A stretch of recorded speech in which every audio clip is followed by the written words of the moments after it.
I'm sure this is very entertaining. So I appreciate everybody coming out or coming to Zoom to talk with me. I'd love to discuss any of these projects with you at the end. But the goal for me today is to introduce you to some local restoration projects that are happening in Douglas County mostly. And they're great opportunities to get yourself out in the field and volunteering, get some real world applied experience with ecosystem restoration. And while I am really plant focused, there are a lot of people from different scientific fields involved. We try to do bio blitzes when we can to get these things started. Or if you're interested in bringing students out or coming out on your own to a restoration site, there's a lot of opportunity. So please feel free to reach out if you have any creative ideas in how to get involved. But first, let me get my slide to move. Let's see. Okay, here we go. So ecosystem restoration, I know this is a review for probably everybody on the line right now, but what we do is restore ecosystem functionality and make a more sustainable space for land managers. Most of the spaces that we work on in these open projects are public land, and in Kansas that's a really valuable space. We are, I believe, the state with the least amount of publicly owned land. And so when we do have those spaces, we want them to be as glorious as possible, and provide as much space for wildlife as possible, and be publicly accessible for recreation and education. So what we try to do is help make those spaces really perform on all those fronts. We also, in situations where there's no ecosystem left, so we're talking about something that's been bulldozed or sprayed with herbicide or completely lost ecosystems, we also build novel ecosystems. Both of those types of plantings are really valuable, and they both provide a lot of resources to the community and to wildlife, but the techniques that go into managing those spaces and creating those spaces are different. What Native Lands, my business, focuses on is helping communities connect with ecosystems, native landscapes. So prairie forest, wetland landscapes are our native landscapes in Douglas County. We also help people create new landscapes, like I said. So we do a lot of native landscaping and prairie plantings and forest plantings. And my heart is really in making sure the community is involved as often as possible. So these projects I'm going to talk about today are open to the public. We hold several volunteer work days for each of them, and we do educational walks. We do parties to end our restoration events at the end, so everybody can do a walkthrough and see what we've done. And we also have several groups visit, so student groups, professional trainings for city and staff, and then of course we have private landowners visit with us often so that they can take what they learn from our community restorations to their own land to make improvements. So I didn't get to hear what Helen said about me. I'm sure it was wonderful, but so this may be a little repetitious, but my business, Native Lands, was formed while I was in grad school. David Hall, a former grad student of Brian Foster's, and I tried to start a native seed production company, something that's still really important to me. But we're both grad students, and it's a little hard to run a business while you're in grad school and teaching. So we sort of lagged, and by the time I finished grad school and started working at KU at the Biological Survey, Native Lands had largely just turned into a little bit of a native landscaping business.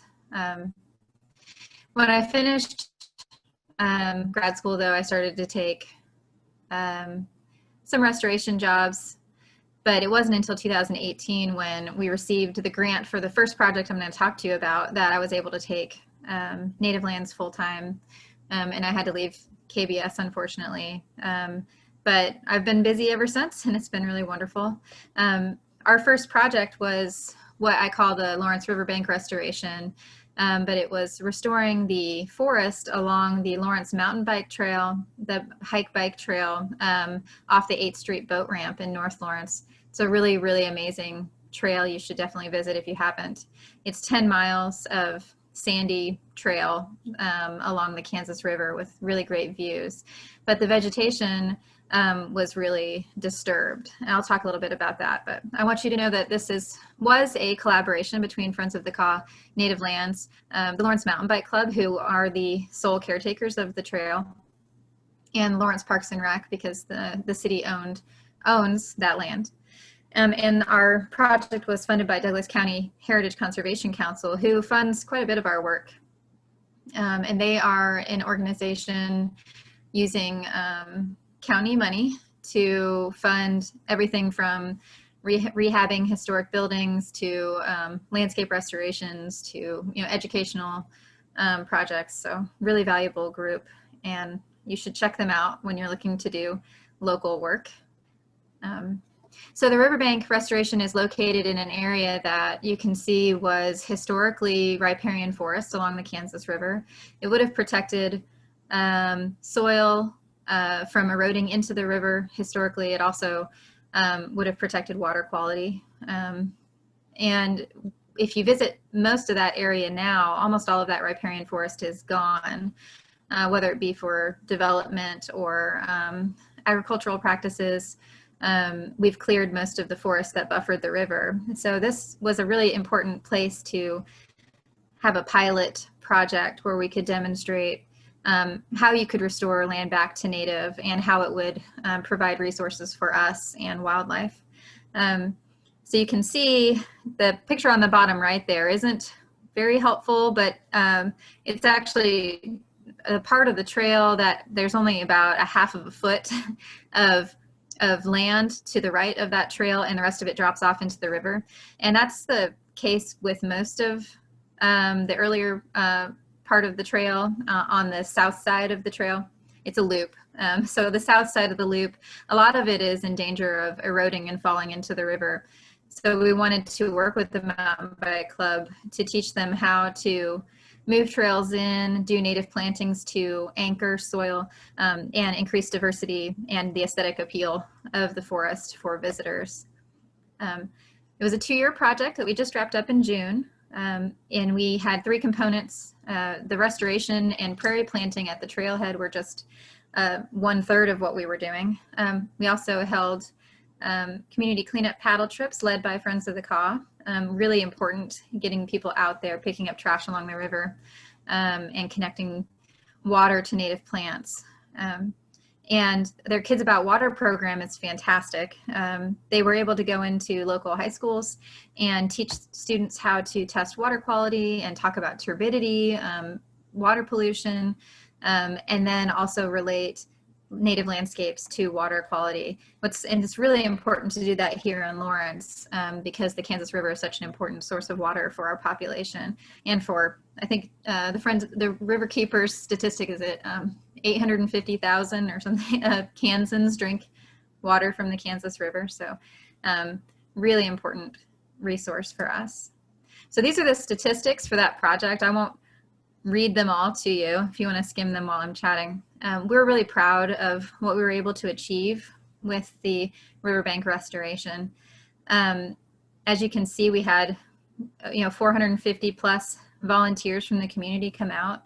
That doesn't include the students who helped us out. We had 17 classes come out to learn about ecology and restoration and why native landscapes are important. Planted thousands of native plants, increased the site's diversity by 50 plus native species, and we were already observing native wildlife using that space on the trees and wildflowers and grasses that we added by the time we were finished with the project. So it was a huge success and a place that's very dear to me now. Definitely get out there and walk any season that you can. There's going to be new blooms and new resources every season now, which is very cool. This is our before and after. We put an educational kiosk up at the trailhead for the mountain bike trail. So check that out when you go and read about the project. But you can see, if you have a botanically trained eye, the left side shows a winter creeper forest floor, which is a non-native species that wildlife don't use. And the story over that is all poison ivy. And the story over that is hackberry and cottonwood. The big trees are a blessing, and we're grateful for them there. But the understory, I mean, we're looking at just a couple of species there rather than the diverse forest floor that you would want to see in a riparian forest. So we cleared poison ivy from trail systems. We didn't clear it from the whole site. That would be really difficult. But we were able to take that mat of winter creeper up in the first mile of trail and add a diverse forest floor. So it's safer there, but it's also just beautiful. You can't see it in the picture, but columbine and phlox blooming on the forest floor, wild ginger crawling on the floor, just gorgeous there now. We worked with Dr. Hagen and his classes to take some baseline data at the site, and also a year later to take some data on how it had changed through this restoration treatment. And so that's something that Bob and I hope that we can get another round of data taken now that we've finalized our work there. We also had several nonprofit groups come out, and some of the grad students, some people even on this talk probably came out to help us lead some of the nonprofit groups in plantings. And we worked with a lot of the local high schools, like I said. So I just wanted to take a moment to thank the people on this call who supported us in this work. It was, and it is, transformative, and will act as a demonstration to the community for what the edge of the river can look like and how it can serve us all for many, many years. So what's next for Native Lands is that we have 3 more of these projects coming up in the next 2 years. We have funding for 3, and we're seeking funding for 2 additional projects, one of which I'll talk about today because it's so close to KU. So first, let me talk about the Wakarusa River boat ramp. In Eudora, their boat ramp enters the Wakarusa River and quickly joins the Kansas River. We are going to be doing a prairie planting at the boat ramp, as well as some bioswale plantings and restoring the riparian forest there at the boat ramp. Our partners are Friends of the Kaw, Eudora Parks and Rec and their Parks Foundation, and the Kansas Forest Service. Our funding came from Douglas County HCC again, and they have a lot of investment in the Eudora community, trying to get Eudora connected to the outdoor community, to the trail systems. Their history is amazing. They've invested a lot in their museum and getting the community connected to the history of the city. So it's a really wonderful place to be doing a new project. We chose this site ultimately because we hope to work with Friends of the Cotter to restore the vegetation at many of the boat ramps. But this particular site struggles with disturbance all around the boat ramp. So to the north, between the Kansas and Wakarusa rivers, you can see that almost all of that is in crops. And then as you head uphill south from the boat ramp, you enter the city of Eudora. So that's developed for us. So there's hardly any vegetation protecting the water quality and providing corridors for wildlife along the Wakarusa River there. So we hope to really improve the resources there with the plantings I told you about. And here's just a sort of a crude map of where we'll be doing those plantings. And if you have any interest in learning how to do this type of work, come out for our volunteer days. Every one of them is educational. I've always been the kind of person who feels like I want to share everything I know with everyone, because the more people who know how to do this work, the better our world will be for us and for wildlife. So the next project is Blackjack Battlefield and Nature Park, which we're doing restoration work in collaboration with Grassland Heritage Foundation, the Blackjack Battlefield Trust itself, and Jayhawk Audubon Society. we are funded for this one through HCC as well. And they have a great deal of interest in Blackjack because of its historical context, and it's got checks two boxes because it's an important part of history, but it's also a really beautiful remnant landscape that just needs a little bit of TLC. So this site struggles with woody encroachment. You can see from the aerial images on the left that the remnant prairie, I don't know if you can see my cursor, but the remnant prairie is in this area to the top left quadrant of the photo.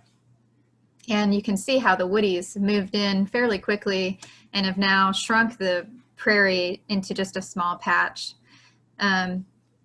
So we're going to be working to restore that area. We also have quite a few invasive species to remove from the site. And maybe the most important part is reconnecting Blackjack Battlefield and Nature Park to the greater Douglas County community. It's sort of a forgotten site, a forgotten attraction, and we hope to lift it up in the minds, in the hearts of the Douglas County community, reconnect it to the other natural and historical areas in our county. And just by chance, when I was working at KBS with Kelly Kincher, Jennifer Delisle, Kelly, and I tried to target historic sites that that hosted really important native landscapes. So checking both of those boxes to report back to the Heritage Conservation Council as part of our grant research project. So when I went full-time with my business, I wanted to find a way to restore this space. It was sort of a goal of ours while we were working together. I'm grateful to get this started. Kelly's survey of Blackjack Battlefield back in 2006 defined the cover types for the area as well as management units, and provided a nice framework for restoration work at the site. But because Blackjack Battlefield Trust is a small group of volunteers, very little has been able to be completed from Kelly's recommendations, and they really just needed help organizing work out there and figuring out how to get started and to collect materials. So the grant, for instance, pays for a water tank for when we're doing prescribed burns out there, and we'll be doing training for prescribed burns and teaching the Blackjack Battlefield Trust each of the skills that we're using to manage these spaces so that it's a more sustainable, ongoing restoration work beyond our 2-year scope. We started just almost 2 weeks ago with a volunteer seed collection at Ivan Boyd Prairie, which is the remnant prairie across the street from Blackjack Battlefield. Really gorgeous out there. It has its own management concerns, but ultimately very showy, very diverse remnant prairie. And what's so nice about it is that it's a block down from Blackjack, so we're able to harvest really local ecotype seeds and put the best genetics we can into the restoration across the street. We'll be continuing our work there. I think our next work day is just in a couple of weeks, mid-September, to start removing the invasive species. They have a large population of black locust. They have a lot of honeysuckle to remove, and then to start planting prairie in the areas by the parking lots, which we consider plantings. There's hardly any prairie species left over there. And then to continue working on restoring the prairie and riparian areas there. So watch for community work days for that project. And then the third project I wanted to talk about that'll be kicking into gear soon here is the Lawrence Nature Park restoration work. We'll be working with Kansas Land Trust and Lawrence Parks and Rec to remove invasive species from this important conservation easement and city park. So you can see in the red boxes, Kansas Land Trust's map shows the 2 conservation easements that are contained by Lawrence Nature Park. The top left easement contains a yellow outlined area that will be converted to prairie, which is really exciting. And then in the conservation easement on the right there, the Lickward conservation easement, we will be doing honeysuckle management in that space to help protect that important forest. There's also a prairie planting going in along Folks Road there in the yellow box. They've started to work there, so you may be able to drive by and check it out. But this is a site that's really close to the school. It would be really easy to stop by after work or on weekends for volunteer restoration days. And those will happen starting in spring of 2021. So if you're interested in anything from learning how to manage honeysuckle to planting wildflowers, or just coming out for a nerdy botany day, talking about native plants out there, definitely get some of those work days on your calendar. And hopefully we'll be in a better place with the virus by spring 2021. If not, it's a great way to spend time with people at a distance. And finally, I wanted to talk just really briefly about the Burroughs Creek restoration, sort of a project that's not getting a lot of public attention at this point because it's not funded. But it is our, when I say our, look at how many collaborators we have. It is our sincere hope that we can get funding to restore the vegetation along Burroughs Creek in East Lawrence, because it's such an important waterway. It's surrounded by houses and trail systems. The Lawrence Loop runs both sides of Burroughs Creek. Unfortunately, right now, all Parks and Rec is able to do to maintain it is mow it, and they do dredge it every once in a while. But so it's essentially just a constantly disturbed waterway. It's the backyard to many neighborhoods in East Lawrence. And we think that beautifying it, anchoring that soil with native plants, and providing a lot of educational opportunities for the community, for schools, for neighborhood associations, is just vital, really important work. We've been trying to get this project funded for a couple of years, and we will not give up. But if you have any interest in getting involved in this, I know I've spoken to a couple of KU grad students about it, please let me know, and maybe we can apply to some more funding resources, or start doing some work without funding, just so we have a nice baseline before we get the project started. But I'm really excited about that, and hopefully that'll come up pretty soon here. So that's all for me. I wanted to keep the talk short and give us some time to talk about the work that we're doing, because you guys, the community, are the most important part. My email address and our Facebook page are there on the screen. And there's some dates to the right there for the Blackjack Battlefield restoration. We have a poster ready for those already, but do keep an eye out on social media for other ways to get involved or to add things to your calendar. Changes all the time. Thank you very much.